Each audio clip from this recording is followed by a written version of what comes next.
Hello, hello, hello! Yan, Happy New Year! Mga anak ko na nandito, I'm so excited to see you again. No, tagal na natin hindi nagkikita, no? Kaya hello po sa mga beautiful business-minded people. So, ito ba ang dialogue natin, no? Sinasabi ba natin na, naku, Mami En, gising na po ako ng 5 a.m. Ang tulog ko po ay 12 midnight. Pero bakit kulang pa rin ang kita ko? Mami En, nag-sacrifice na ako ng family time, ng health ko, ng peace of mind. Pero bakit parang walang progress? Tanong ba natin yan? Bakit yung iba parang relax lang sila pero kumikita sila ng malaki, lalo na sa e-commerce daw, no? Ang babata. Pero ako pagod na pagod. Pero bakit ganito pa rin? So, how many times have we felt this way? Kung minsan iniisip ko rin, bakit ganyan? Kung minsan tinitingnan ko rin, no? Yung ibang mga successful na business owners at iniisip ko na baka swerte lang sila. Pero ngayon na-discover natin na hindi natin alam na may sistema pala sila. But what if I told you that akala ko if we work long hours, mas okay, no? Hindi pala. Working more hours does not always mean na we will earn more money. And yan, yung working long hours na yan, no? Hindi natin alam na meron palang better way to build a business that can give us both income na freedom pa. Kaya, today anak, let's discover together how to work less and still earn more in our businesses. With a very special guest. Buddy ko ito, no? She will introduce herself later, pero she will teach us how to design a life of purpose, abundance, and balance. Yan. So, bago ko ipakilala yung aking buddy, no? Ito yung aking maikling intro sa mga first-timers na ngayon lang ako nakita. Ako po ay si Mami Negosyo, business owner for more than 40 years na naging Chowking franchisee po ako for 18 years, STI College licensee for more than 28 years. Plus, marami pang mga ibang mga negosyo, no? So, ngayong retired na ako, I'm now 70 years old and I'm now a mentor helping entrepreneurs like you grow easier and faster. Kaya if you want to have free resources, marami po tayong free resources sa loob ng ating website, sa starter kit natin, no? I'll give you an outline of how to start a business sa starter kit, so and how to grow your business. So maminegosyo.com po ang ating website. That's maminegosyo.com. The link is in the chat and is now pinned in the comments. So I'm super excited to have our guest today. Hindi ko na pahabain yung intro kasi hindi naman ako talaga ang star ngayong araw na to, kundi yung aking guest na buddy ko, no? Matagal ko na siyang kaibigan. She's a wealth coach.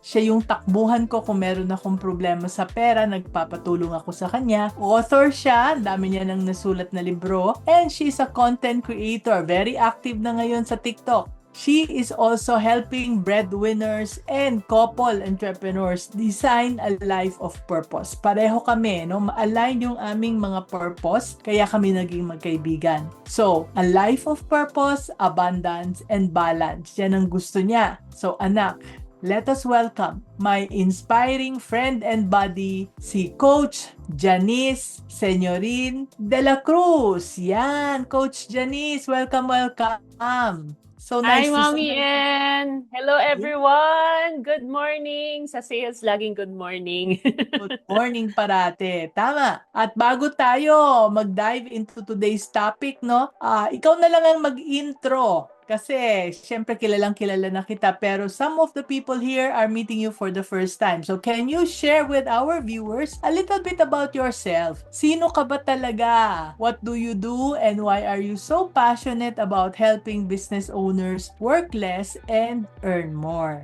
Yan. Ayan. Thank you, Mommy Ann, for the very generous introduction about myself. So, for those na first time po ako na-encounter, I've been in the business for the past 15 years. I actually celebrated my 15th year last year, 2025. And prior to that, my background is I'm into TV production. So, mundo ko po ang showbiz, pero hindi po ako yung in front of the camera. I was always behind the scenes. And the way I shifted is from work na sobrang stressful, sobrang demanding of time is because I really wanted to have a work-life integration. So, I decided to shift into business with the promise of time freedom.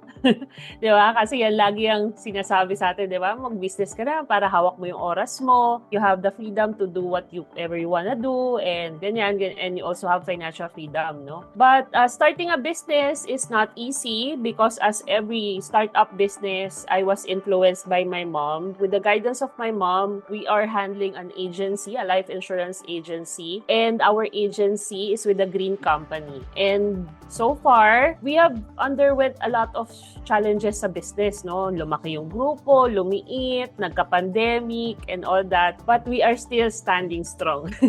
Andito pa rin kami sa business, and that's the good news. And because the times are ever-changing, we need to adapt to the times. Kaya ako napunta, Mami En, sa digital marketing or content creation. Kasi naisip ko, ganun na ba lagi ang gagawin ko? Para ako magkaroon ng kliyente, kailangan laging face-to-face? Kailangan ba one-on-one lagi ang usapan? Di ba pwedeng habang natutulog ako, meron akong kino-close na client?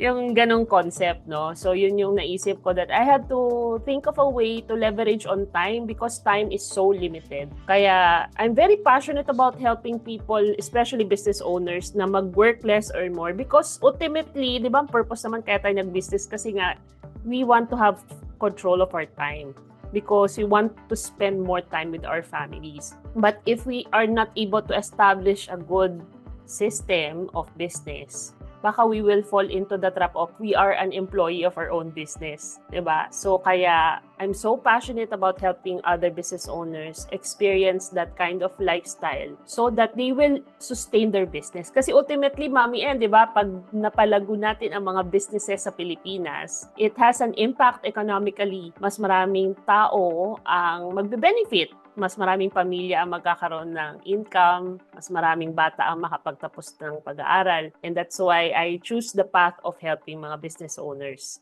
Ayan. So, yun yung brief background about myself. Yan. So, thank you very much for sharing that, Coach Janice, ha? Yan, kasi yun na nga, totoo yun, no? Sabi natin na may negosyo tayo para magkaroon ng time freedom. Hindi kailangan mag-clock in tayo ng 9 to 5. Pero, sa totoo lang, ang umpisa ng negosyo, nakakashock. Dahil kala natin wala tayong 9, hindi na tayo 9 to 5, pero parang 24/7 ang ating di ba? 24/7 ang ating meron tayong trabaho hanggang sa panaginip. We dream about our business pa rin. Pagising na pagising, habang naliligo, ang dami nating ideas, di ba? So, yun, no? Kaya I'm so happy that you are here because you are here to help us get free from that scenario. Yan. So, let's dive in na tayo, ha? Okay. So, eto. Coach Janice, guilty ako dito, ha? Naniniwala ako dati na the longer ang aking oras sa pagtatrabaho, that means mas malaki ang kikitain ko. Bakit kaya hindi ito always true? Actually, sa experience ko, hindi talaga ito always true. Sige nga, Coach Janice, tell us why. Yes. So, thank you, Mami En, for that question. So, most of us kasi talaga na-train tayo, di ba? Growing up na, mag-aral ka, makapagtapos ka, tapos after that, di ba, magiging empleyado ka. So, hindi naman tayo may mindset na magnegosyo ka right after makatapos. Of course, we have others na yun talaga yung mindset sa kanila. So, if you work harder, you get paid more. Yun talaga yung belief system natin. So, if that is our belief system, yun na na-ingrain sa subconscious natin, kahit lumipat pa tayo ng business, ganun pa rin po yung mangyayari, 'di ba? Iisipin pa rin natin kailangan mo mag-hustle, mag-sacrifice ng sleep, family time, and even our health, 'di ba? Kasi inisip natin that longer hours will automatically mean more income. But in business, it's different. Income is not based on the hours. It's actually based on the value that you put in to the company or the system that you have established and even the leverage. No? So, kanina nga lang may kausap ako na another solopreneur na may agency siya, social media ang ginagawa niya. So sabi niya, she wants to have 10x income ng last year niya. No, sabi ko, wow, 10x. So would that mean that you will work 10x? Kasi tapos napaisip siya, o nga no, do you have 10x manpower that you need for you to have that income, 'di ba? Kasi kung hindi ka prepared manpower resource wise, baka ang mangyari ikaw yung magsa-sacrifice, 'di ba? Ikaw yung gagawa ng lahat. So you can work actually 16 hours a day but you will still be stuck. Paano yon? Because if you're doing the task someone else could do, hindi ka nagde-delegate, di ba? And you're always putting out fires instead of building systems. No? Every time na may problema, ikaw yung taga-solve ng problema. Hindi proactive yung approach mo. And you're always trading time for money instead of building assets. But if you are able to put in the right system na automate mo, gaya ng shinare ko kanina, I'm thinking of automating things in my business, how to delegate it, how to have clearer processes. And also, ito,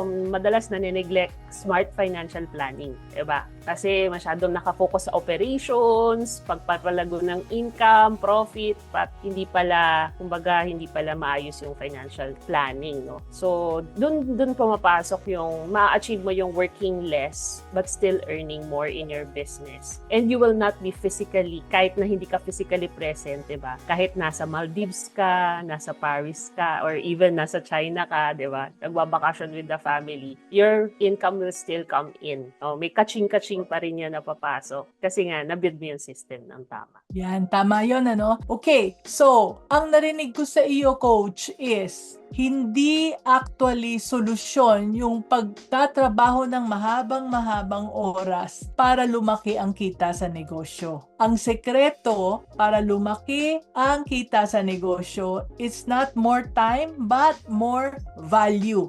Tama? Kasi kung hindi tayo makapagbigay ng more value, yung gusto nating 10 times na kita, ibig sabihin 10 times din yung trabaho na gagawin natin, 10 times din yung mga taong kailangan natin dito, lalo na pag hindi tayo marunong mag-delegate at wala tayong sistema, hindi tayo marunong mag-automate at especially, eto last ko na itong natutunan, kaya ako nagkanda hirap-hirap dahil hindi ako marunong ng smart financial planning. Pag-usapan natin mamaya yan. Bago natin pag-usapan to, I have a second question. So, ang second question, baka hindi natin alam dahil sa sobrang sipag natin, kala natin natural lang, no? Pero ano ba ang mga warning signs na meron na para makita natin na, teka, we are working too hard na but we are not earning enough sa ating mga negosyo? Yan.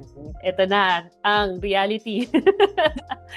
So first, real talk na tayo guys, no? Sa mga business owners na nandito or mga solopreneurs. First is, you are always busy but your bank account doesn't reflect it. Kamadaan lang. Well, of course, may iba naman kasi na doesn't believe in, 'di ba, investing in the bank alone. Talaga namang yung, because hindi naman ganun talaga kalaki yung kinikita doon. But we're talking about yung having a lot of sales, having a lot of clients, having a lot of activities here and there. But at the end of the month, no, you're still stressed to pay your bills. Kasi dapat, di ba, hindi ka naman dapat ma-stress kung marami ka nang kinikita eh. Di ba? And you're able to pay your suppliers or even your own salary. So, yung second thing is, if you step away from your business without everything stopping. Meaning, yung business mo, kaya ba niya mag-run ng kahit wala ka? Diba? And, diba, nagkasakit ka, na-aksidente, you had to attend to your family, ganun. Then, kapag hindi makatakbo yung business mo without you, then actually, you own a job, not a business. And you own a very demanding boss. That's yourself. So, that's the second indicator na diba, warning sign na yon. And then, third would be you're emotionally and physically drained. You're actually feeling guilty kapag ka Sunday na Sunday, nakahilata ka lang sa kama, wala kang ginagawa. Parang ganon, no? I know of somebody na ganon. Uy, Sunday naman, pagbigyan mo naman sarili mo, give yourself permission to rest, di ba? Nag-work ka naman ng buong 6 days in a week. Pero nagi-guilty. And you're always thinking about your business. Yung sabi mo kanina, no? Minsan napapanaginipan mo pa siguro. Oo. And diba? And you're exhausted when you still are not unsure dun sa iyong financial security, no? So that's not actually success, that's actually you're on a survival mode kapag gagano. And then ito, na-mention ko na rin to kanina, fourth one is if you don't know your real numbers. You're so dependent on your accountants na hindi mo talaga alam, and you just focus on the operations part and you're not setting aside time to really assess what are my numbers. Ano ba yung direction na gusto ko para sa business ko? What's my actual profit? May cash, ano yung cash flow ko? Am I building assets? May safety net ba ako? Yung mga ganyan. Or walang tracking of your money. And then you end up, di ba? You fall into the trap of making bad decisions, bad investments, mga ganyan. Because yun nga, hindi napaplano. Yan. And then lastly is when your business is paying everyone, yun nga, yung kanina, except for yourself. Lahat may sweldo, lahat may bayad, pero ikaw last ka. So, ang nangyayari, you are going to use your personal savings, your emergency fund, or even your insurances just to get by. Because yun nga, your business is growing but you yourself hindi. So, that's the sad fact na pagka ganun na umabot na sa ganung punto, parang magdalaw-dalawang isip ka na, is your business is still worth keeping, or baka it's worth giving up and then try another one, or try to think of a way on how you could strategize na mag-iba ka na ng gagawin mo. So, yun. Yan. I totally agree with you, Coach Janice, no? It's time to strategize. So, anak, yan, ang dami, 5 binigay na warning signs. First of all, yung overworked ka na, no? Ang haba ng oras, mas pahaba yung oras ng pagtatrabaho, pero hindi naman lumalaki yung kita. That's the first warning. Warning na ba? W na ba? Second, merong mga occasion na hindi ka makapunta, no? Hindi naman kailangan ma-hospital or anything. Kahit na may mga reunion, may mga trips na meron kang opportunity, na meron kang mga kaibigan na nagyayaya, hindi ka makapunta and you feel guilty about it. That's the second warning. So, meron ba tayong ganon, no? Ako, that always happens, no, to me. Pangatlo, you feel drained na pag kahit na linggo, parang, ay nako, hindi ko na alam. Ayoko na, hindi na ako marunong mag-relax. Ako, kung minsan there was a time in my life na kalimutan ko ng mag-relax. Paano bang mag-relax? Hindi ako marunong na yan. Pang-apat, eto yung sinabi ko na eto yung huli kong natutunan. Trabaho ako ng trabaho pero hindi ko talaga alam. Alam ko kung magkanong nabebenta, pero hindi ko alam kung magkano yung totoong kita. Hindi ko alam na meron pala kaming binibenta na walang kita, na siyang kumakain doon sa kinikita ng ibang mga products. I did not know that. Kaya pag nangyayari yan sa atin, warning. Tapos, ang naisipan natin, ako hindi yata kumikita tong negosyo na to. Iba na lang, subukan ko. Sabi ni Kumare, mas okay daw tong business. So, I made bad investments. No? So, yan. No? Tapos, finally, eto, nangyayari pa rin ito hanggang ngayon. Kung minsan, parang okay, nabayaran na si supplier, nabayaran na si coach, nabayaran na yung lahat ng team ko, pero ako wala pa ring sweldo. Kasi wala nang pang sweldo. So, yon. So, kung ganon, kung merong W, ang dami kong nakikitang W dito sa chat, no? At dito rin sa Zoom. So, Coach Janice, ano yung kailangan? Ano yung first thing na kailangang magbago sa ating pag-iisip? Remember, anak, ang aking parating sinasabi is be business-minded Pinoy. Kasi yung mga hindi negosyante, ibang mag-isip. Pero yung mga negosyante, ibang mag-isip. Kaya, how can we be business-minded? What is the first thing na dapat magbago sa ating pag-iisip bago tayo makapag-umpisa na mag-work less and earn more, Coach? Ayan. Na-excite ako. So, actually, it's all about mindset. Unang-una talaga yung mindset, no? So, to work less and earn more, we must shift from a mindset that I must do everything to I must build something that works even without me. No? That means na kapag mini-measure na natin yung sarili natin, yung worth natin is equivalent to the number of hours that we spend on working on your business.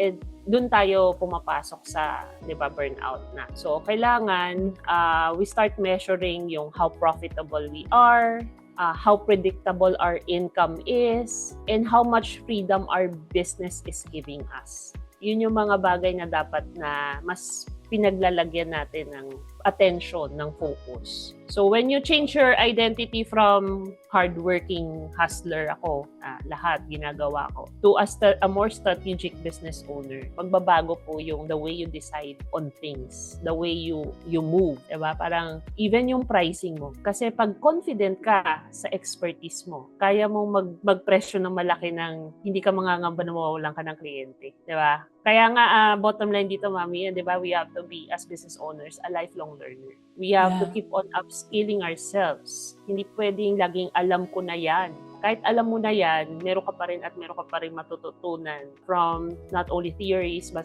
most importantly, yung mga experiences na mga mas magagaling pa sa'yo, mga more wisdom than you.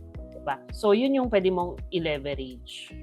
So, kapag meron ka ng ganong klaseng mindset, confident ka sa sarili mo na kahit magpresyo ko ng ganito, hindi ako matatakot mawawalan ng kliyente. Kasi abundance mindset there is enough for everyone. Kapag ganun ka mag-isip na hindi ko kailangan makipag-compete. In fact, I'd rather collaborate. Di ba? We always hear that word na collaborate. Ano ba ibig sabihin talaga ng collaborate? Di ba? Kasi in a world of mga business, di ba, parang ang taas ng competition.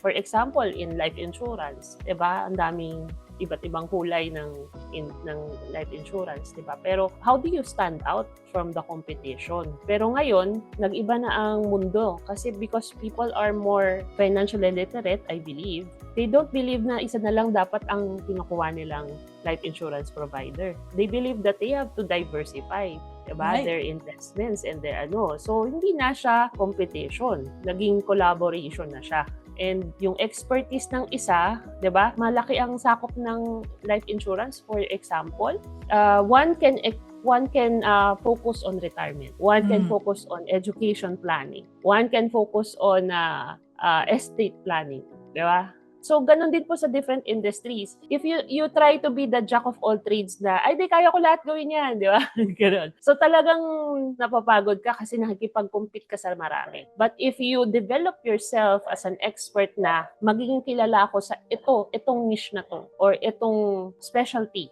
kaya mo mag-command ng price. And with that, kahit minimal lang yung effort mo, kikita ka pa rin, di ba? Mas malaki pa yung kikitain mo, in fact. Yun yung mas I think dapat mong pagtuunan ng pansin when you want to work less and earn even more.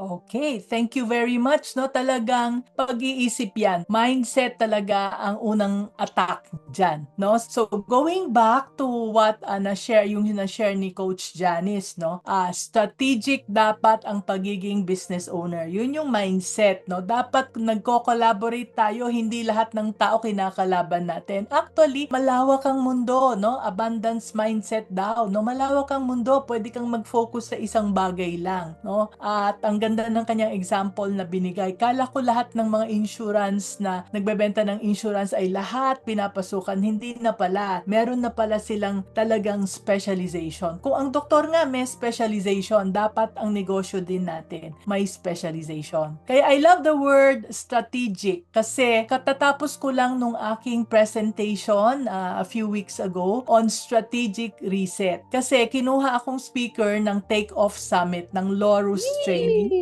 Yes, no, sa January 31, ewan ko kung may link na tayo, no? Meron tayong affiliate link dyan. January 31 and February 1, I will be speaking on strategic reset. So, tuturuan ko na mag-reset yung mga negosyante na nahihirapan, napapagod. Although successful yung negosyo nila, nagkakaroon na sila ng growing pains ngayon. Kaya, hindi na nila alam kung anong gagawin nila. Ang kailangan dyan ay strategic reset. Ang kailangan dyan is to focus on a niche. No? Kaya, kailangan isipin natin, I must build something that works even without me. No, kaya ngayon, pag nag-isip tayo ng negosyo, hindi lang yung, oy, okay to pwedeng pagkakitain, period. Hindi hanggang doon ang pag-iisip natin. Kundi let's change our mindset, sabi ni Coach Janice. Okay itong pagkakitaan, pero ito bang negosyo na to ay pwedeng i-continue kahit na wala na ako. Kahit na iwanan ko na, pwede ko bang iwan sa mga anak ko, etc. etc. Yan. So, eto pala, may sinabi ka, Coach Janice, no, lifelong learner, no? Natutunan natutunan ko to kasi nung nagkaroon ako ng isang mentor na 70 years old. Sabi niya, eto yung aking life lessons. Imagine, 70 years na buhay siya, tapos yung yung kanyang lifelong lessons, lahat ng natutunan niya sa 70 years na yon, ituturo niya sa akin sa isang seminar na 3 araw. 'Di ba? Panalo ka, no? Nagbayad ka ng 3 araw, pero yung natutunan mo is 70 years worth of wisdom na ida-download lang niya. Kaya mahilig akong mag-seminar. Sabi nga nila, seminarista daw ako, na hindi pare, pero pareho tayo, pareho kami. Appear. Kaya kabady ni Coach Janice kasi gustong-gusto naming matutunan yung mga wisdom ng mga taong nauna sa amin. Ngayon, ang mga mentors ko, puro ang babata. I have a new mentor who's only 23 years old, believe it or not. Expert sa Wow. TikTok. At kaninang-kanina lang pumayag na siya na maging guest ko sa February. Kaya excited ako. February 24. Medyo mahaba-haba na yung listahan ng aking mga guests. But every Tuesday, you come and join us kasi you will learn. At ako'y natututo din, kaya ako gumagawa ng Facebook Live na libre. Kahit na wala kayo dito, basta ako meron akong natutunan, itutuloy ko ito kasi para sa sarili kong kapakanan din. Yan. Pero join us naman para sabay-sabay tayo. Okay, ang dami ko nang sinabi. Eto, may nabanggit ka, Coach Janice, no, na sabi mo, ang importante is to be able to give value. Pero kung walang value, kung pareho lang yung value na binibigay mo, o kaya konti lang idadagdag mo na value, kaya mo bang hawakan yung 10x na palalakihin mo yung sales mo 10 times? Kailangan mo ng 10 times na manpower. Kailangan mong mag-delegate. Totoo yan, no? Kaya what happened is that earlier, nakita ko sa mga coaching clients ko na ito yung kanilang pangangailangan. Kaya meron akong bagong course. Natanong mo kanina meron ka bang bagong course? Yes. Ang bagong course ko, actually, it's an accountability course for 90 days. It is Team na Marunong. It is a program that builds consistency, ownership, and accountability sa team natin. Para you will have the freedom na to work on your business at hindi na ikaw yung araw-araw na nandoon. Kailangan ma-build natin yung team na marunong, hindi yung basta-basta lang. So, yung program na yon medyo mataas ang presyo, pero ang balik naman nun, I'm sure it will be 10x or more. No, it starts January 21 this year. So, yung link ay nandyan na. So, if you are interested, kung hindi ka pa naman ready, okay lang. Because maybe next year, pwede namin i-offer yun ulit. Okay. But now, let's go to my question. Coach Janice, kapag busy ang isang business owner, ano yung mga simpleng bagay na pwede niyang umpisahan ngayon para ma-free up naman yung kanyang time, para meron naman siyang konting relaxation pero hindi mawawalan or mababawasan yung kanyang income? Yan. So, meron akong 5 tips. Wow. 5 tips. Okay. First, list down your top 3 activities that actually bring in money. 'Di ba? Yung mga activities talaga that really create income are sales call, 'di ba? Closing deals, 'di ba? Presentation. Even yung presentation nga, pwede mo rin i-delegate yan Client delivery. You need to focus on your energy on those so that you let go of the rest. Meron ako isang naalala na nung nag-pandemic, nag-shift kami, Mami N, to online. So actually, we can meet more clients, di ba? Kasi hindi na namin kailangan mag-travel, di ba? We can meet clients online. So mas time efficient siya kung tutuusin. Pero ang setback naman kasi noon, nawala yung opportunity. Like halimbawa, pag meron na kaming contracts, physical contracts, we need to meet the client to deliver it, di ba? So, nangyayari, more on e-contracts na lang or padadala na lang namin yung contract tapos online na lang kami nag-meet or pag may tanong na lang. So, nawawala yung opportunity to connect and possibly get referrals during the meeting. So, yung bang touch base with your clients is very important. Spend time with them kahit over lunch yan or over coffee. That can also be treated as an income-generating activity. Okay. Yes. Oo. Diba? Kasi madalas po, ang nade-neglect yung ang focus ng mga business owners is always getting new clients. So, minsan nakakalimutan yung existing na clients na i-nurture yung relationship with them. Kasi you can always resell, upsell to your existing clients, right? Right. Ayan. Right. Second, Second, stop doing everything yourself. Always ask this question, is this the best use of my time? Meron kaming practice sa industry namin na if we dictate, this is my income for the year. Like, example, I want to earn 1 million for the year. You divide it, di ba, to the number of months, and then to the number of weeks, and to the number of days, and into the number of hours. Naglag. Kung gusto mo, sa minutes pa, no? So, yun yung per hour, per minute mo. So, if you're aware that you're actually losing money if you're just scrolling on Facebook or you're not doing income-generating activities, then dun ka magkakaproblema, di ba? So, mas mabavalue mo yung time mo if you know actually the equivalent amount na attached to your time.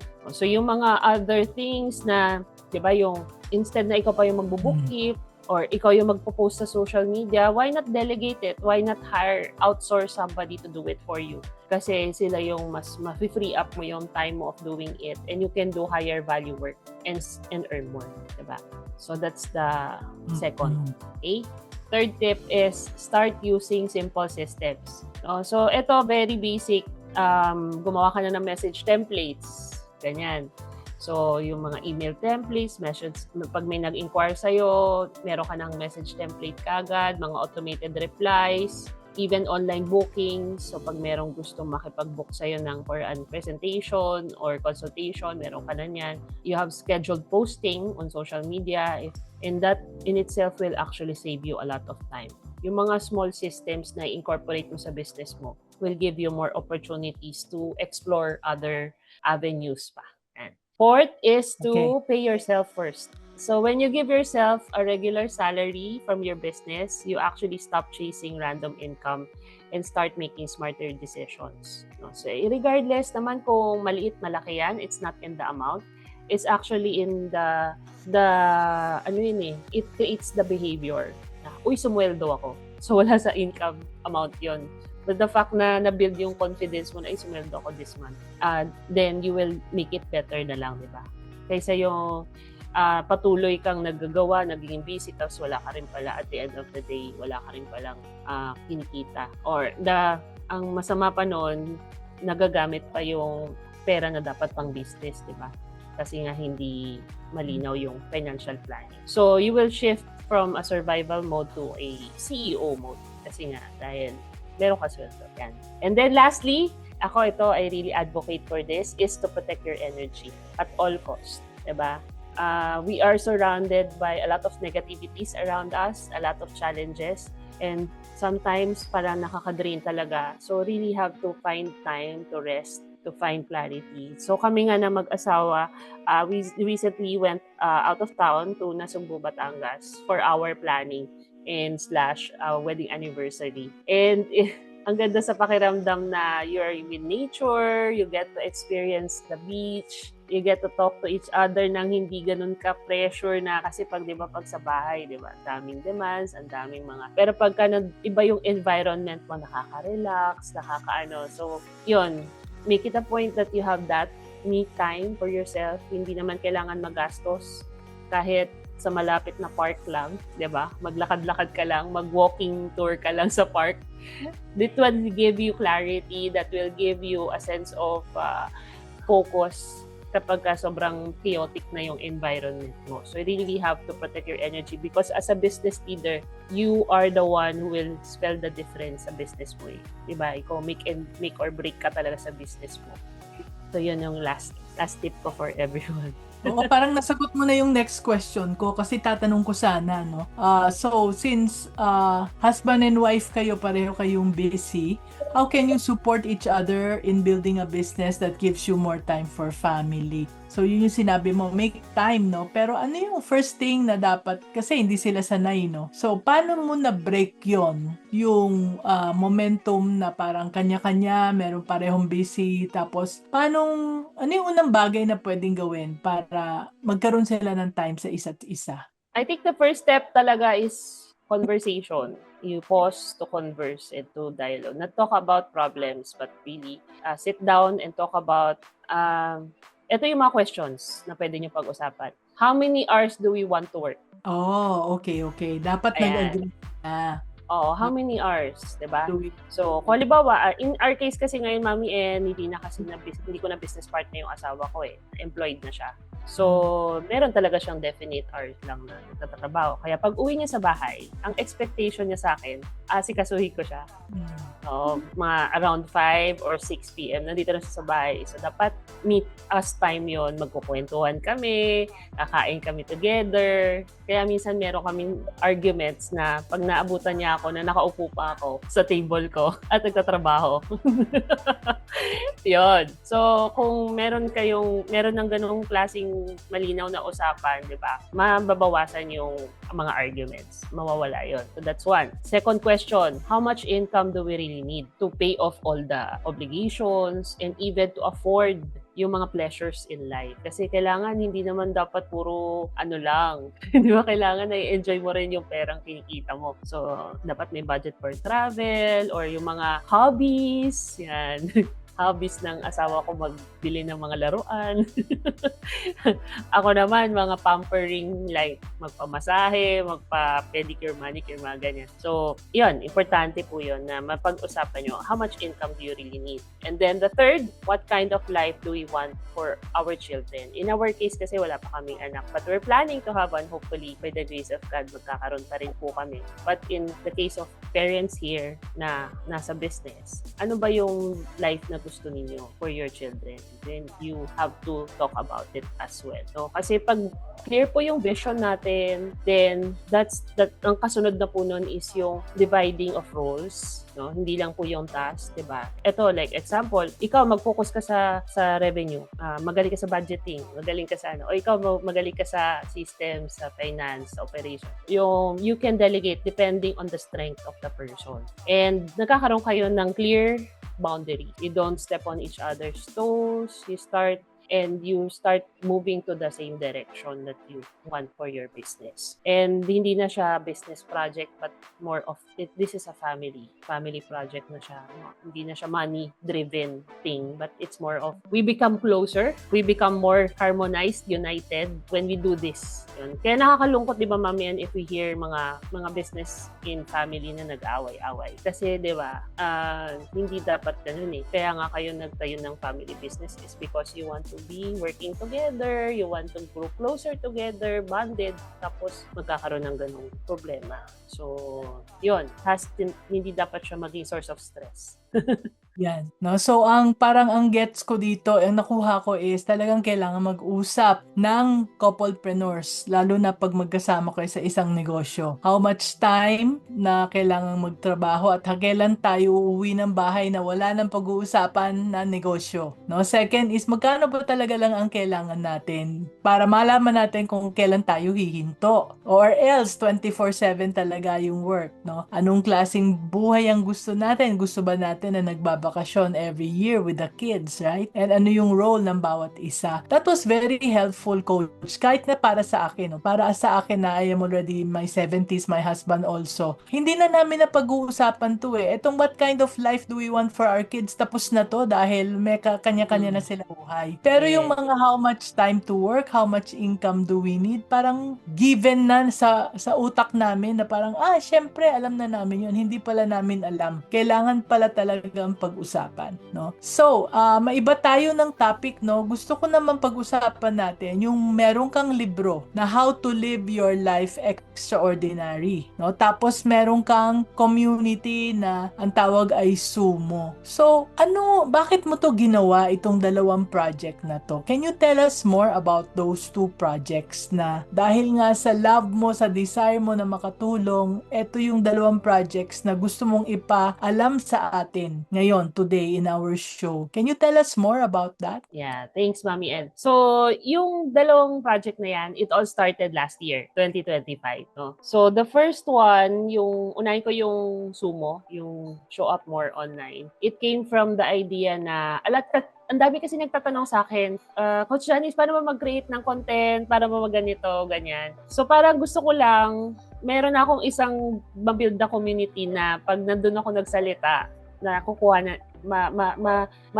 para na-digitalize ko na siya. So, hindi na siya on a one-on-one basis, but gusto mo malaman yung information, punta ka dito, then you get the information that you need. So, it doesn't eat so much of my time. Ganun lang yung initial na iniisip ko. But because I have love for learning and I have love for serving other people, nag-e-evolve to. So, ang iniisip ko is it's like a co-creation platform na hindi lang ako yung mag-download ng information. Gusto ko, everybody in the community gets to contribute and collaborate. Kasi that's the essence of the community. Na hindi lang siya tatakbo dahil nandun ako. So yun yung goal, to help really mga aspiring contors to start showing up more online. Kasi truth be told, Mami N, maraming mga bad people, mga abusive and mga negative people around us. Primarily because there are less good people showing up online. Diba? So, kaya maraming na-scam, ganun. Kasi malalakas ang loob nila. Wala silang takot. Pero kung more good people will really show up, have the courage to show up more online, get to share their expertise online, diba, lesser people will be taken advantage. Kaya yun yung why ko. Bakit ko siya pinupush na mabuo at palakihin. Right now, maliit pa rin siya, mga nasa 200 plus. But I believe if I will nurture the relationship within the community, mapapalaki din natin siya. So if interested po kayo to be part of that, you want support on content creation and being able to share your expertise to the world, then Show Up More Online is for you. And then the second one, the ebook, this is actually since 2013 na idea. Remember, magkaklase tayo sa book writing course ni Brother Bo Sanchez way back 2013. And this was conceptualized back then, pero hindi ko nilabas yung libro. Hindi ko siya sinulat, hindi ko siya nilabas. Primarily because I had insecurities with myself. Sino ba ako? I don't have the credibility. Wala pa naman akong level of success at that time. So, sino bibili ng libro ko? Sino makikinig sa akin? Ngayon, I believe somehow I've established myself na meron na rin naman akong napatunayan sa ibang tao, sa sarili ko. Marami na rin naman ako natulungan. So, I believe I have the credibility to share my story through this book, which is How to Live Your Life Extraordinary. And precisely ang pinaka bottom line ng libro ko is we are all created uniquely by God, and that we need to find that uniqueness and we have to share that to the world. Kaya yun yung kinalalaman po ng libro ko. Then I hope you get to download it for free. So yun naman ang good news ko sa inyo, both this community and this ebook is for free for you to, as a resource na pwede nyo pong kunin, my gift to you, para po matuto po kayo sa experiences ko. And then at the same time, probably if you will be interested to work with me, to collaborate with me, then I will be happy to support you para po ma-achieve nyo po yung mga goals nyo sa buhay. Yeah. Wow, thank you so much, no? So, sa mga nanonood sa ating Facebook Live at yung mga nandito sa Zoom, you can see that there are so many freebies every Tuesday dito sa ating show. Kaya, continue to watch our show. Every Tuesday po kami, 3 o'clock, no? So, and we also have freebies din. Ito, sa mga content na ginagawa namin. Kami actually ay magkabady ni Coach Janice. Last 2 years ago, talagang araw-araw gumagawa kami ng video. Kaya doon nag-umpisa yung aking daily na videos dahil magkabady kami at meron kaming agreement na everyday gagawa tayo ng videos. So, that's why if you go to my YouTube channel, no, Mami Negosyo, hanapin nyo lang si Mami Negosyo sa YouTube, sa TikTok, sa Instagram, sa Facebook, kung saan-saan, you can access the free lessons namin. Kasi mahilig kaming magbigay ng free lessons ni Coach Janice. Yan. Yes. Good afternoon po. Hello. Bali bago lang po ako dito sa Zoom or sa mismong page niyo, ma'am. Pero lagi ko po napapanood yung mga reels or short videos niyo po. So regarding po dito sa question ko lang po, ma'am, how to advertise your products through social media po? Or parang how to invite some new potential customers? Kasi meron po akong page and parang hindi po siya masyadong nagiging effective sa pag-invite ng mga customers namin. Sige, Mark, anong business mo? Ang business ko po is more on food industry po. Mostly Nagluluto, beverages po. nagluluto ka ng food and beverages at gusto Yes po, mong ma'am. mag-invite ng mga tao na para bumili sa iyo. So nagpo-post ka sa Facebook page mo. No, what Yes we are po, ma'am. learning actually yung natutunan namin ni Coach Janice is ang tao, kung ang pinopost mo ay tungkol sa iyong tindahan, hindi sila masyadong interesado kasi ang dami-daming mga tao na nagpo-post lang tungkol sa mga products nila. Because what people want to do is to have a relationship with you. Kaya kung ikaw ay content creator, lumalabas ka, kinikwento mo kung ano yung products mo, mas makakabenta ka. Kaya I would advise that you join Sumo. No, show up more online. Yan, si Coach Janice will tell you more about it. Sige Coach, sagutin mo kung anong gawin. Mark, no? Tama, si Mark. Yes po, ma'am. Mark. Yes po. Oo. Sa content creation kasi, importante ma-follow mo yung process of know, like, and trust. People buy you because they know you, they like you, and they trust you. Or minsan, baliktad, like muna, know, and trust. Kailangan magustuhan ka muna nila. So, ano ba yung mga content na pwede mong i-post para magustuhan ka nila? So, anything na of human interest. O, diba? Ano ba mga tao? Gusto nila ng stories? Ano ba? Gusto nila malaman ano bang background mo? Ano bang ano mo? Ano bang mga pinagdaanan mo sa buhay na gusto mong ibahagi? Na hindi naman to the point na yung freely confident kang i-share. Hindi mo naman kailangan i-share lahat, 'di ba? So, and then relevant pa rin sa sa business mo. I remember si Coach Gold, mga coaches to ni Coach Russ Suson, he actually started a small eatery in Cubao. And ang pinaka-selling point niya doon is yung pansit ng nanay niya. Tapos kung tutusin, di ba, pag gano'n, di ba, ano lang naman yun eh, parang, di ba, madali lang naman eh, pero ginawa niya ng kwento. Ginawa niyang kwento, bakit special yung pansit ng nanay niya, and then ano ba yung experience niya ng bata siya, bakit siya sobrang motivated na magkaroon sila ng sariling eatery, mga ganon. Yung mga parang maalaala mo kaya story.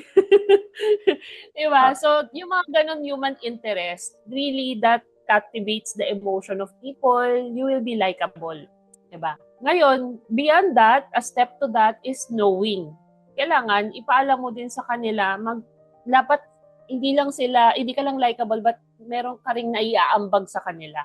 They know, you're able to add value to their lives by educating them, giving them something na of value.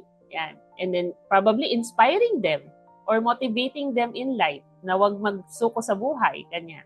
And then from there, madidevelop mo yung trust. Ang tao naman, di ba, nagtitiwala naman, umpisa, o-order lang muna yan ng mura. Di ba? Tapos hanggang sa, uy, masarap. Uy, okay, ang ganda yung service.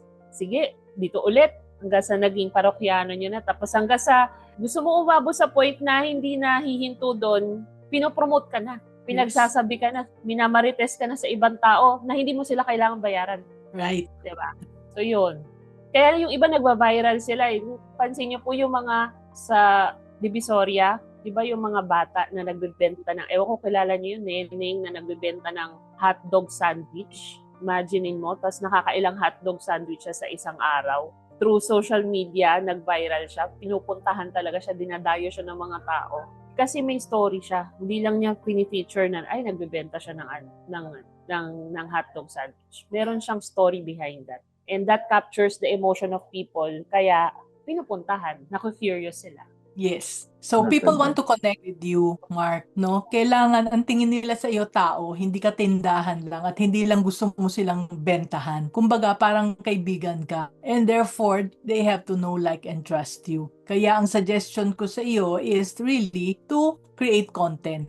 No? At nandito ang chance, nandito na si Coach Janice at libre lang yung kanyang community, wala namang mawawala sa iyo if you join his community. Okay, I hope nakatulong, Mark, ha? Message mo lang kami kung nakatulong ba. So, etong si Lai Partosa, ang ganda ng mga questions niya, no? Meron siyang 3 question. Sabi niya, saan po kaming mga self-employed and college students na pwedeng mag-invest ng aming time and finances bukod sa pagsisimula ng negosyo? Ano po ba ang pwede sarili naming pagkakitaan or paglaanan ng oras to build not just financial wealth. Tapos yung pangalawa, if we were to invest, how can we know kung good ba siya or bad investment at ano yung mga indicators? At pangatlo, paano namin sisimulan yung isang sari-sari store at palalaguin ito? Pwede ko bang sagutin yung pangatlo, Coach Janice? Sige, Mami. Sige. No, ako, Lai, I would suggest na since student ka naman, huwag ka nang mag-umpisa ng sari-sari store. Kasi kahit na sinong may pera, pwedeng magbukas ng sari-sari store. So, I would suggest na umpisahan mo. Kasi kung kahit na sinong may pera, pwedeng magbukas ng sari-sari store. Di tabi-tabi kayo, magpapatayan kayo sa presyo. At hindi kayo yayaman pare-pareho dahil kayo ay nagpa-price war.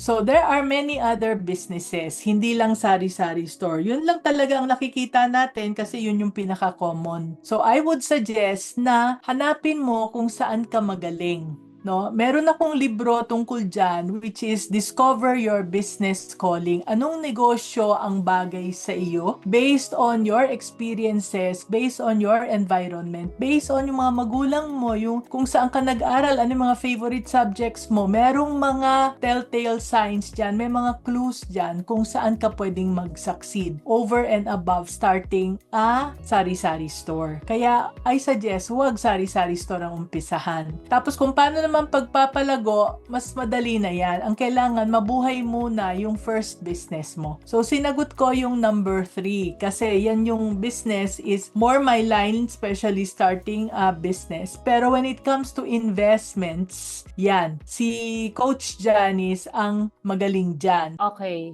Mami N, kapag wala pang kapital, try to do affiliate marketing.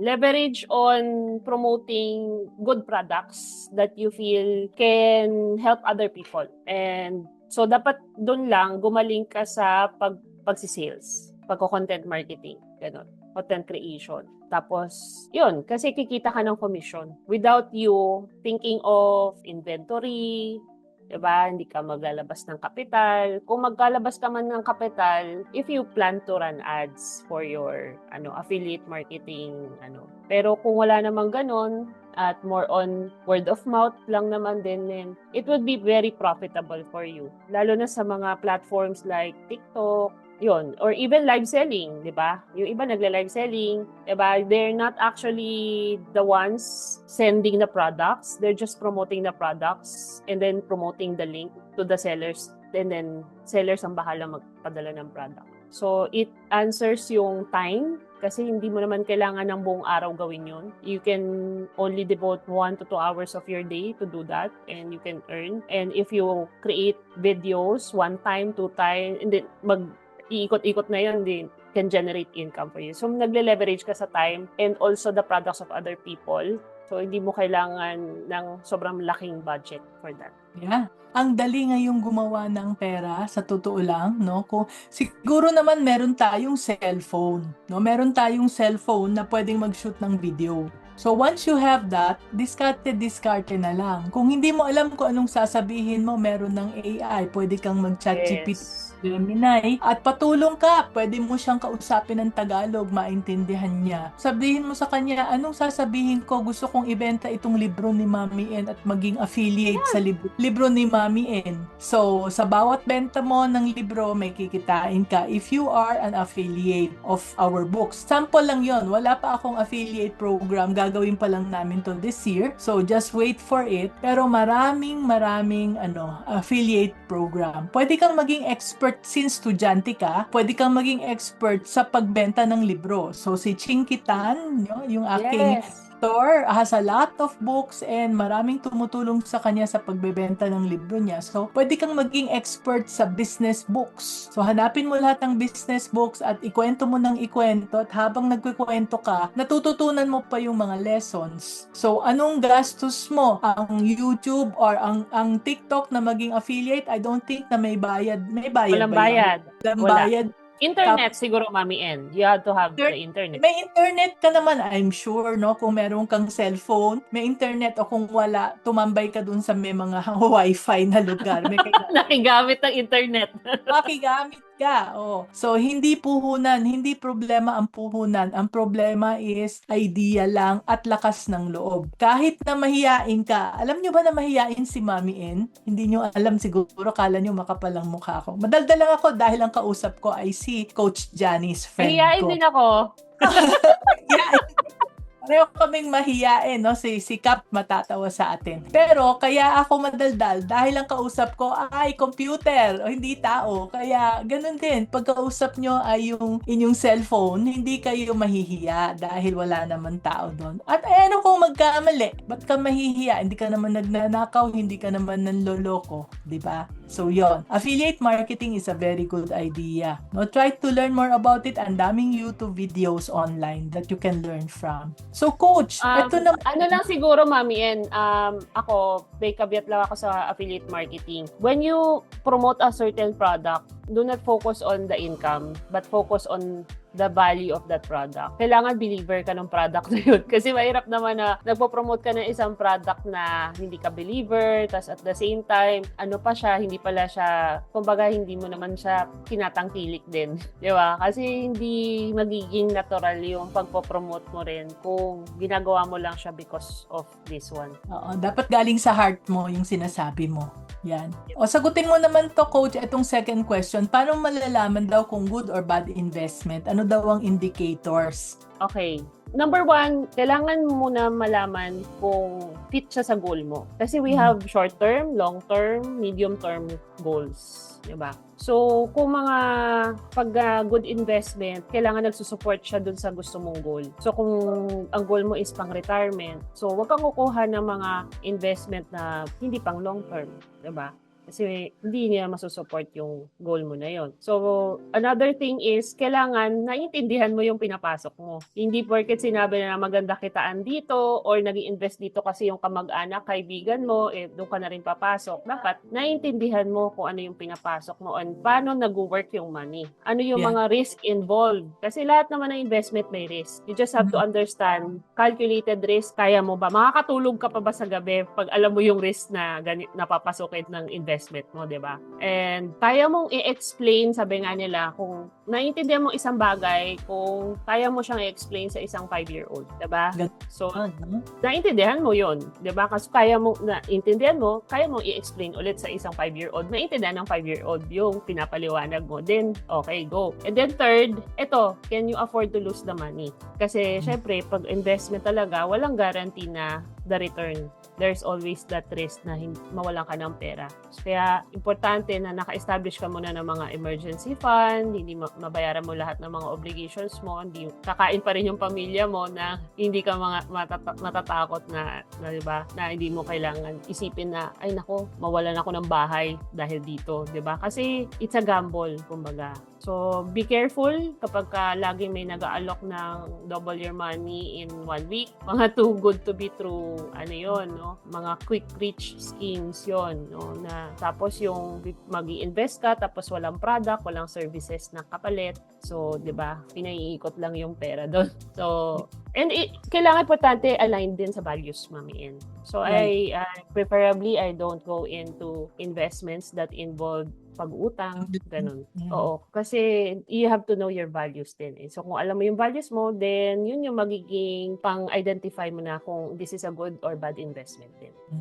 Thank you very much for that, Coach, no? Para sa akin naman is, kung hindi mo naintindihan, huwag mong papasukan. Kahit na anong sabihin nila, kahit na gaano, ano yung pinapakita nila. Tulad nung meron akong isang kakilala na sabi, Mami N, okay ang kitaan sa crypto. Sabi ko, hindi ko yan papasukin. Whether it's good or bad, it's bad for me kasi hindi ko siya naintindihan. Ikaw ba naintindihan mo? Hindi ko rin naintindihan pero sabi nung kumpare ko, ganito, ganyan. So yun, pinasukan niya at nalugi siya. No? Not that crypto is bad, but because yung pinasukan niya, hindi niya naintindihan. Maraming klaseng crypto, hindi lahat ng crypto pare-pareho. Kaya, wag basta-basta papasok dahil sa sabi-sabi. Dapat intindihin natin yung negosyo na yun. At kung hindi natin naintindihan, wag na natin pasukan. So, sana nakatulong ito, Lai, no, sa tatlong tanong mo. Again, no, ang isang sari-sari store ay magbabayad ka pa ng rental, bibili ka pa ng mga stocks, tapos marami kang kakompetensya kompetensya, patayan kayo sa presyo niyan, no? Hindi siya advisable as far as I'm concerned. So, Mami try Yen, mag-promote na lang siya ng sari-sari store.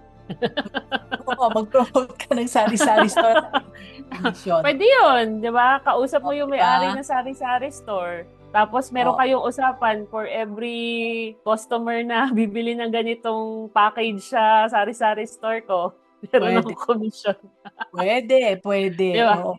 Yes. So, ito naman sa from Facebook, si Michelle Valdez. Sabi niya, kailangan daw niya bang magbaba ng presyo ng laundry niya kasi may bagong malapit sa laundry na commercial ang machine niya at yung kanya daw ay DIY lang pero almost 2 years pa lang po. Nako, ito po ang sinasabi ko. Kung bagsakan ng presyo, talo kayong pareho. Kaya yun yung sinabi ni Coach kanina. Sabi ni Coach Janice, kailangan hanapin mo yung lugar kung saan ka magaling.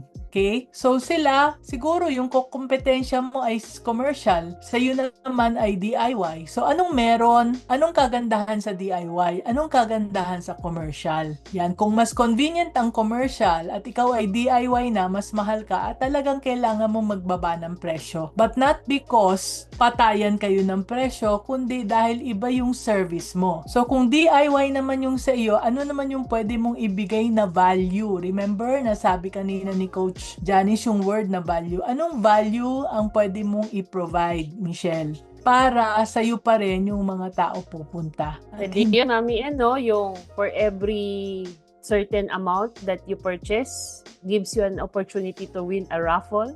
Ganun.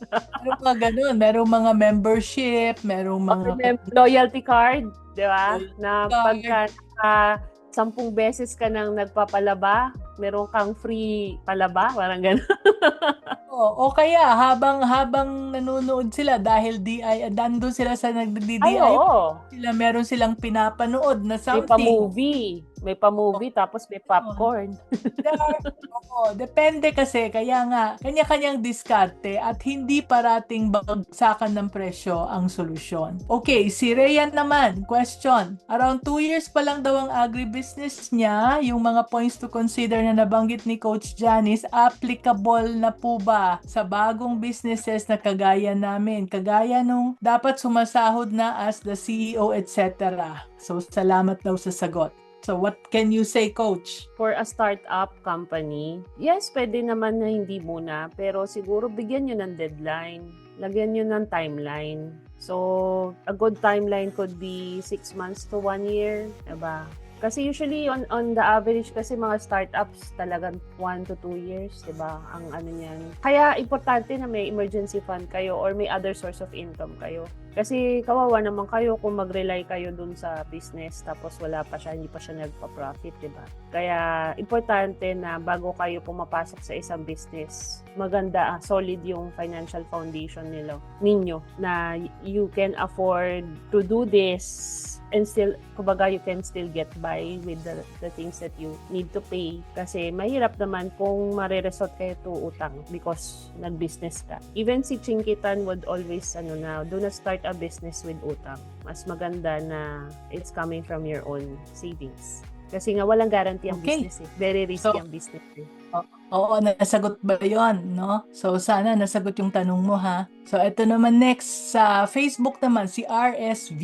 Another question daw, may POV po ba sa perfume business? Would you want to answer this, Coach? Actually, incidentally, kanina, nag-share yung isa sa mga business partners namin sa BNI na perfume business siya. So, ang strategy niya is instead of focusing on retail, nagpo-focus siya on events. Latest event na share niya sa amin, nag-tie up siya with a gym, tapos may event yung gym, tapos meron siyang parang perfume bar during the event. So yun yung yun yung customized yung perfume niya according to a certain event, to a certain cause. So, yun yung exciting about the perfume industry because pwede mo siyang laruin, pwede mo siyang gawing kakaiba. And then at the same time, hindi ka nagre-rely sa retail, more on bulk orders ka. And leverage on social media kasi nagulat din ako sa kanya na very wide na pala yung exposure niya sa IG. So there are certain products kasi na meron siyang binabagayan na social media. Like kapag mga aesthetics, mas IG yan eh. Nasa IG yan eh. Pero pag mga storytelling, yan, Facebook, TikTok. Mm-mm. Again, ako I would also agree with Coach Janice, no? Also, yung know, like, and trust factor. Kasi pag gamit mo yung perfume, hindi naman alam ng tao kung brand mo yon o yung brand ng iba, 'di ba? Yung original na brand o yung brand ng yung imitation. People won't know. So, paano silang bibili sa iyo? But then, if they know, like, and trust you, and alam nila na yung iyong perfume is something na special, na parehong-pareho nung no? Like I have this bottle of perfume. Hindi ko napapakita yung brand, no? Etong perfume na to, napakamura lang, local ito, imitation perfume. So, nakilala ko, nag-attend ako ng isang event, tapos tinawag ako nung isang booth at binigay niya sa akin, Mami, gusto mo ba to? Bibigay ko tasyo. Gift to. Tapos meron pa siyang nilagay na maraming gift pero hindi ko nagustuhan kasi nahihilo ako, maselan ako sa amoy. So, sa lahat ng binigay niya, hindi ko magamit, pinamigay ko lang. Pero yung perfume nagustuhan ko. And because I liked it, I did not know what it was. Hinanap ko talaga to. At nalaman ko na ito pala ay imitation ng Eclat, no? So sabi ko, ay, Eclat pala. So bumili ako ng Eclat na perfume. I don't know if that's the right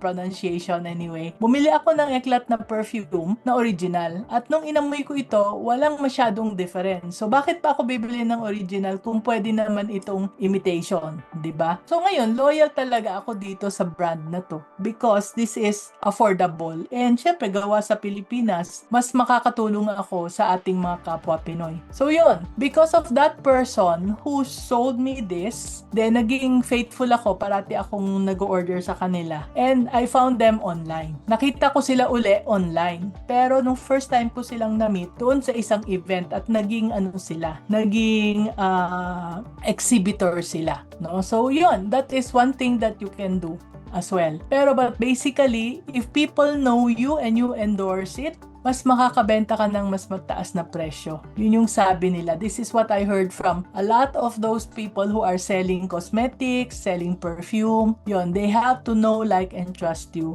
before they will buy from you kasi hindi malalaman ng tao kung ano yung brand Kung masyado makarelate sa perfume, Mami, kasi di ako nakakaamoy Ito si Amy naman, ano po ang tips to grow a family pharmacy? Dalawang bagay yan family pharmacy. Ang family business may mga dynamics yan. Kaya mahabang usapan hindi natin kaya sa isang Facebook Live. But maybe in the future I will be able to invite somebody who is an expert in the family business. Kasi iba ang family. Ngayon, kung growing a business, maraming tips. Actually, nasa libro ko na yan, kaya hindi ko rin makukwento lahat. No? It's in the Grow Your Business Pinoy. Nandoon, merong 4 na stages ang business growth. Depende kung nasaan stage tayo. Now, sa bawat stage, meron tayong 7 bagay na dapat gawin. Hindi ko na rin, 4 times 7, ang dami nun. Hindi ko na kayang i-announce lahat yan. But it is all there in my book. And the book is not very expensive. It's only $4.95 plus shipping. It's in the TikTok store. Okay, so skip natin yung iba.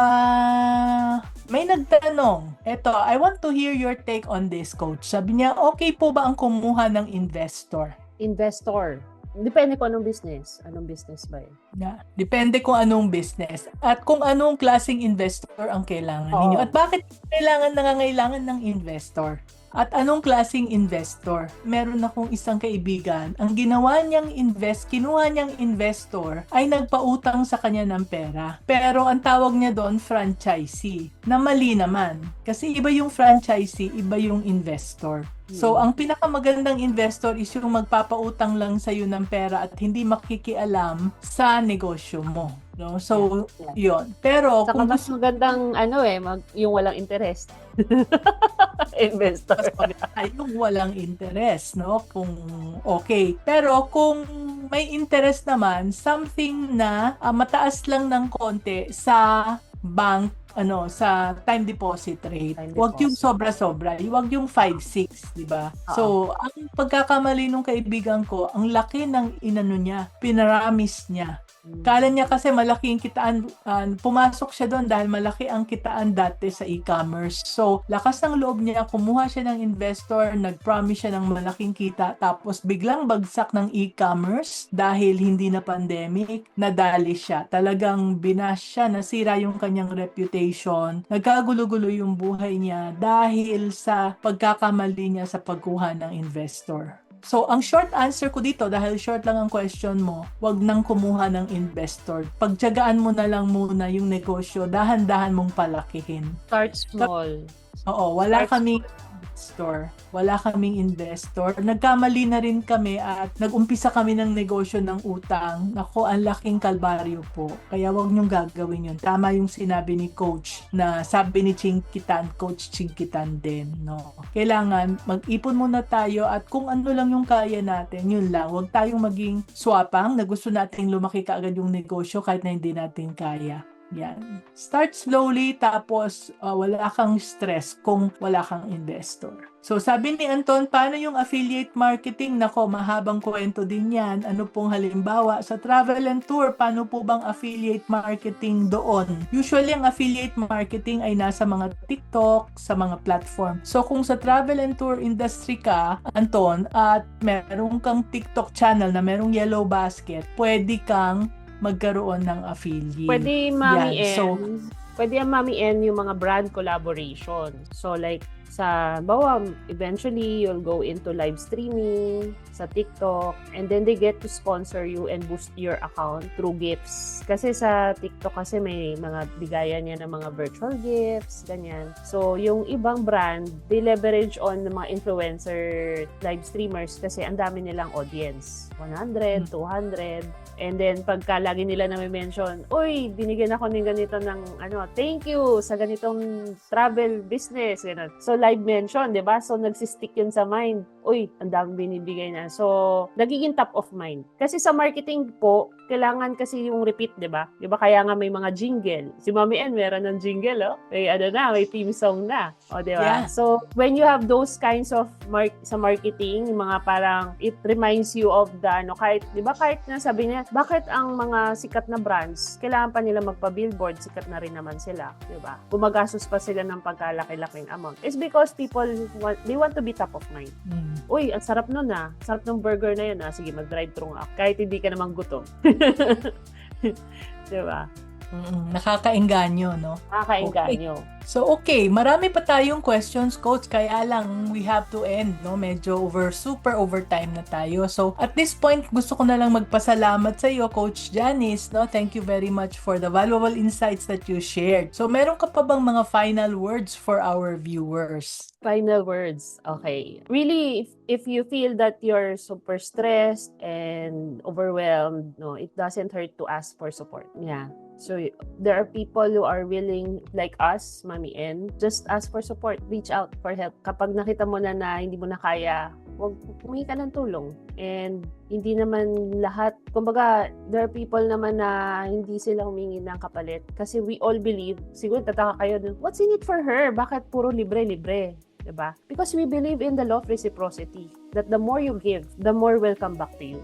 It may not be with the same person na nagbigay sa'yo Babalik at babalik yung blessing pa rin sa'yo. Diba? And if we all adapt to that kind of mindset na givers tayo, what can I add value to somebody? What can I give to you as a support? Diba? Mas masaya ang buhay. Mas less stress, mas less competition, mas tulungan, mas bayanihan. And I hope there will come a time na ganun na tayo as business owners sa mga Pilipino, na hindi tayo nagsisiraan, hindi tayo naghihilahan pababa, but also we are trying to support one another and collaborate with one another. Just like we're doing right now ni Mami N, di ba? We're collaborating. Yung network ko, I introduced to Mami N, and Mami N, I introduced din ako sa network niya, and it all boils down to relationship. Hindi naman kami aabot sa ganitong punto ni Mami N kung hindi kami good sa isa't isa nung umpisa di ba? Hindi kami aabot sa ganito. Kaya it pays to be a good person, guys. To be always kind and generous to other people. Thank you.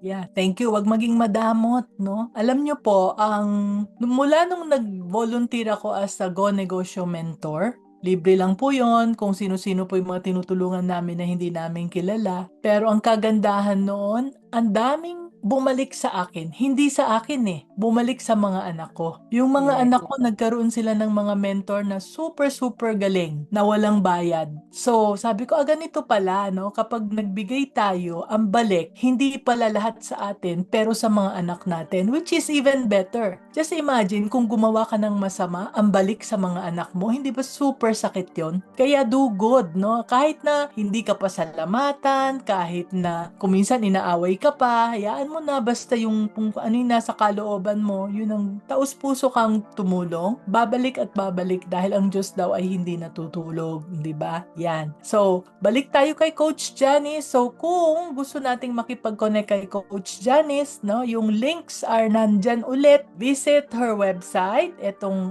top link, .cc.coachjanice.de.la-Cruz. Tsaka yung ebook niya, How to Get It for Free, nandito. Yung latest ebook, How to Live Your Life Extraordinary. Tapos, join tayo sa community niya ha. Ako magjo-join din dyan.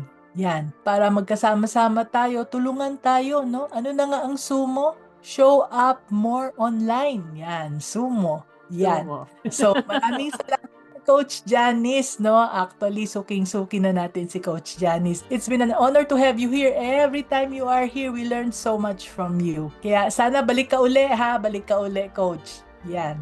So, join us again next Tuesday for another episode of our Meet My Friend series, ha? Kung meron kayong tanong tungkol sa Facebook ads, paano ako kikita na gamit ang Facebook ads? Ang ating topic next week is very exciting. Ang title is Stop Wasting Money, the Smart Way to Spend on Business Ads. So, ang ating guest will be si Miss Jeanette Lim, CEO and founder of Digistrat Digital Marketing Service. So, until then, keep shining and keep being business-minded, Pinoy anak. Bye!